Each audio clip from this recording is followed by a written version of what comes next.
This is the Runaway Republic. Welcome to everyone here in Texas and around the world. I'm Ken Tippins. Today's show will be discussing President Trump's first 100 days in office, the importance of local elections, and since this is the start of a new month, a book of the month, which I'm really excited to share with you guys. So to begin, let's talk a little bit about President Trump's first 100 days in office. In his first 100 days, we've seen things such as a travel ban that's been blocked by the courts, his continued efforts to repeal and replace the Affordable Care Act, alternative facts and fake news. The list goes on, including the infamous wall to separate the U.S. and Mexico, conflicts that could be looming on the horizon with North Korea and potentially China, backing out and renegotiating trade deals, an airstrike on Syria after a chemical attack, the dropping of the mother of all bombs in Afghanistan, tax reform, claims of Russian sabotage or collusion, depending on who you listen to, a flurry of executive orders, and Twitter news reporting by our POTUS, which is at best informative and at worst downright degenerate. So here's my take. Candidate Trump had a flashy, bigger-than-life campaign that led him to making some grand and sometimes silly promises. His first 100 days have been very rocky, tumultuous, eventful, and even uncertain. From the travel ban to the mother of all bombs, President Trump continues to show himself as a man of action, even if that action is not always the correct action. Our president does have a vision for America, but the road to get to that destination is very unclear. For the next 100 days, even until the end of his first term, he would do himself and his party a big favor if he took a more conservative approach and sought to mend the wounds and close the bridge that really separates the Republicans and the Democrats now, even Donald Trump from his own party, by having meaningful conversations surrounding policy and being more inclusive of the people who don't share his vision. Slow and steady wins the race. Too much change too fast causes a shock to the system that leads to resentment and resistance. I believe that Donald Trump has good ideas and intentions, but the way that he conveys those ideas is what really turns a lot of people off from really siding with him, even though what he said could be sound. It's his approach, his demeanor, along with the way he verbalizes these ideas that really turn a lot of people off. Here in America, to give him credit, we've always wanted a president or a politician that was not a politician. That's what we've always hoped for. It's one of the things we've prayed for. To have a politician in office that put the people first, that didn't come from a political background. Well, we have that in Donald Trump.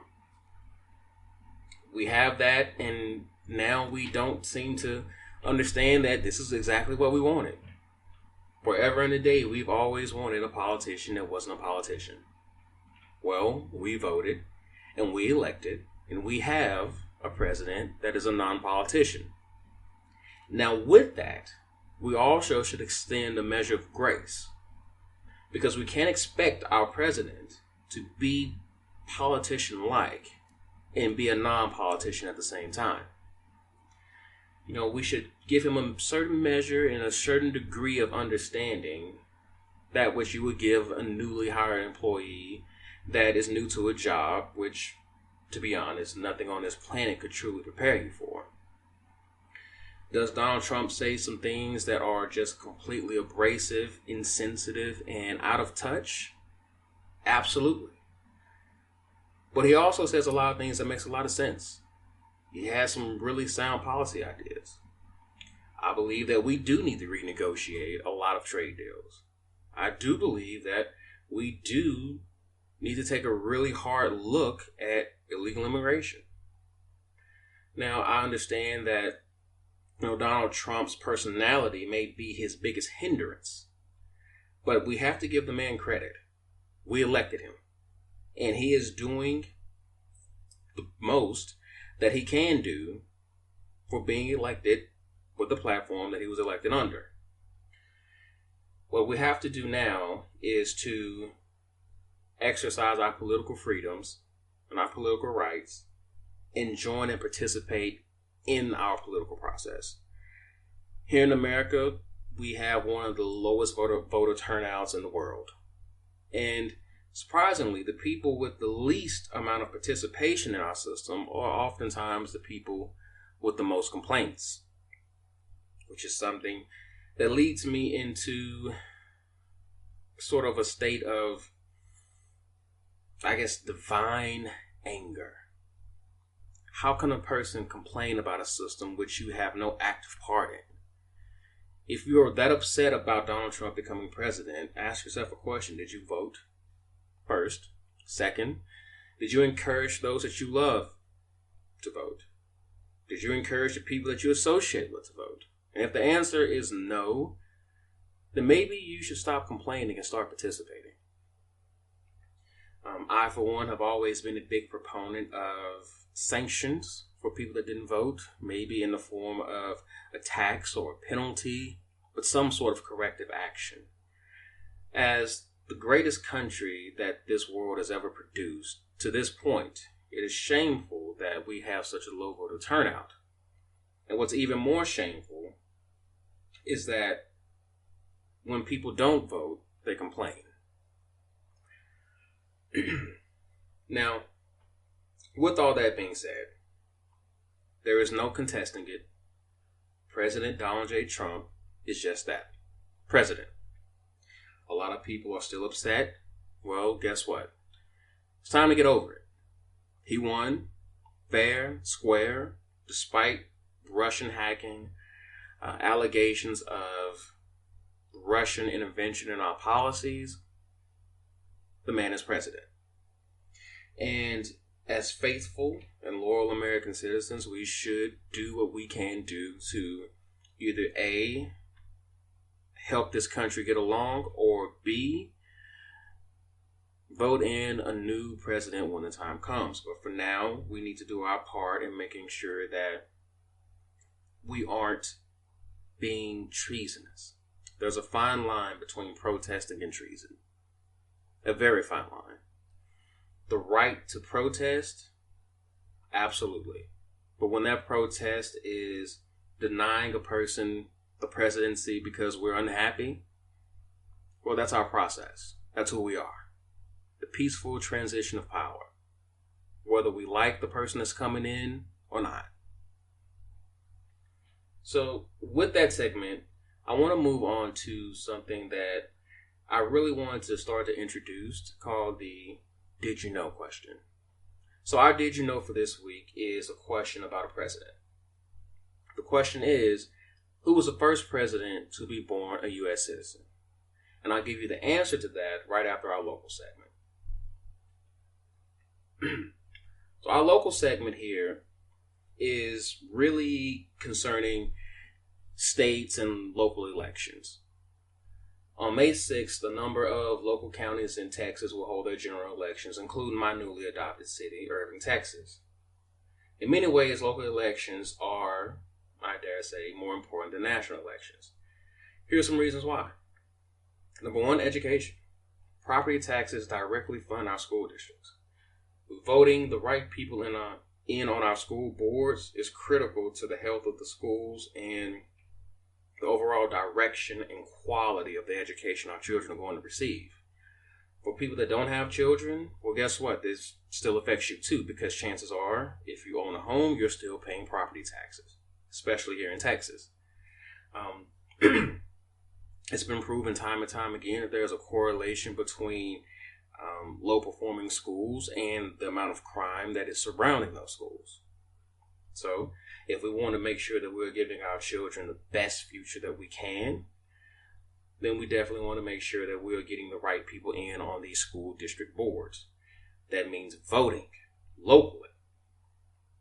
Number two, public safety. When it comes to having a voice in who's protecting and who's serving our communities, the sheriff. That's a local election. If we really want to have a voice and say, hey, look, we need a little bit more police presence over here, or, can you come and, really help my business out? I've seen some unsavory characters coming by here lately. Guess what? Local elections directly determine that. The police chief is often an employee of the city itself. So that isn't an elected position, but the sheriff is most often always elected. Third, the mayoral elections. The mayoral elections you can think of as your local president. The policies of the mayor will directly impact your daily life. Whether it's from zoning laws, speed zones, you name it, on a local level, your life is directly impacted daily by the decisions, policies of the people that are directly being voted in office. Another reason why it's extremely important to vote locally is there's no electoral college. Your vote is just that. It's a vote. It doesn't go to a representative. Which is the thing I find the most satisfying about casting a vote locally. It means that there's no middleman between me and the person I'm voting for, as it is in the presidential elections.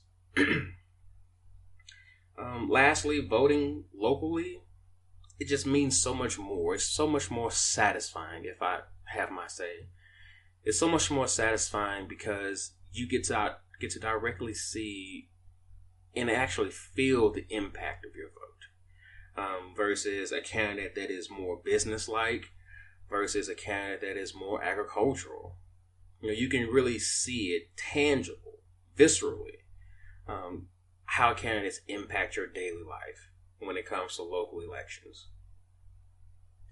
Now I'll give you the answer to the did you know question.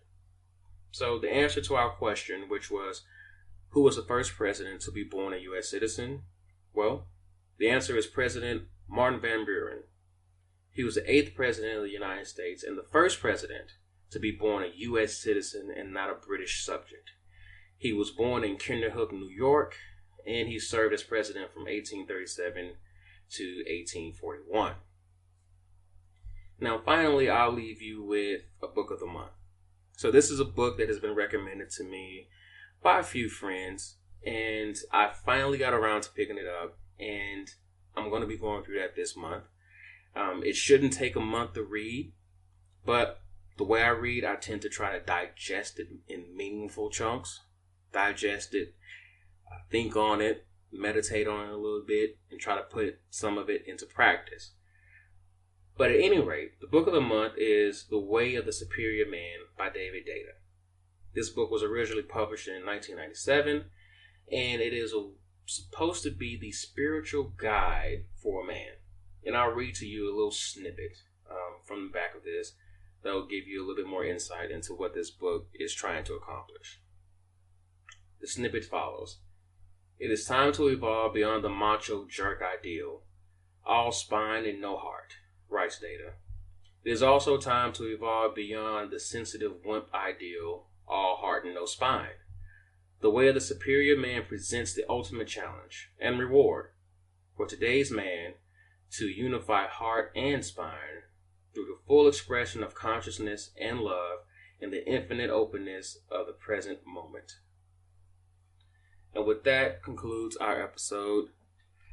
At the end of the month, we'll come back and we'll review this, summarize it, and go from there. Until next time, this is the Runaway Republic.